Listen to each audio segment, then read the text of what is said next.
विष्णूने ज्या पर्वांचा महिमा सांगितला त्यामध्ये द्वादशी व्रताचा महात्म्य लक्ष्मीला सांगितलं. एकादशीचा उपवास करावा, द्वादशीचा आवळीच्या बुंध्यापाशी पितरांना पिंडदान द्यावे आणि यातून अनेक तीर्थांचे पुण्य प्राप्त करावे. विप्रांना अन्नदान द्यावे, पारणा करून जल अर्पण करावे, पितृतर्पण करावे.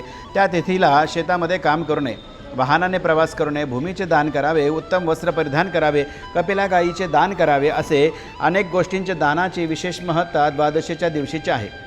अशा प्रकारे ह्या दान आणि व्रताचा महिमा द्वादशीला केल्याचं पुण्यफळ काय आहे हे लक्ष्मी मातेला भगवान विष्णू सांगू लागतात. ज्याप्रमाणे अंबरीषीचा द्वादशीच्या व्रताने उद्धार झाला, अनेक प्रकारचे देवदेवतेंनी व्रत केलं, त्यांना इंद्रादिपद प्राप्त झाले आणि भगवंताच्या चिरवैकुंठ लोकाची देखील अनेकांना प्राप्त झाली.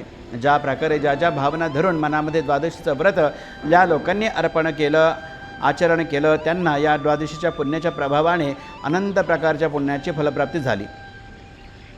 या विशेष अधिक महिन्यामध्ये कृष्ण द्वादशी किंवा शुक्ल द्वादशी या तिथीला जे लोक अन्नदान करतात त्यांना कोटी कोटी जन्माचं दारिद्र्य दुःख नाश पाहून अंत्यवैकुंठाच्या वैकुंठ लोकाची प्राप्ती होते. द्वादशीला घृतदान आणि विशेष करून काळ्या गाईचं तूप जे दान करतील त्यांना देखील चिरकाल वैकुंठ लोकाची प्राप्ती होऊन पृथ्वी लोकाचं दर्शन होणार नाही. या ठिकाणी महिषी दानाचं लक्ष गुणाने फळ आहे, घृतदानाचं गाईच्या दानाचं फळ कोटी गुणांनी युक्त सांगितलेलं आहे. तीर्थस्नानाचा महिमा, पर्वकाळाचं आचरण आणि अनंत गुणांचं पुण्यफळ या सगळ्यांचं एक फळ द्वादशीला घृतदानाने संपन्न होतं.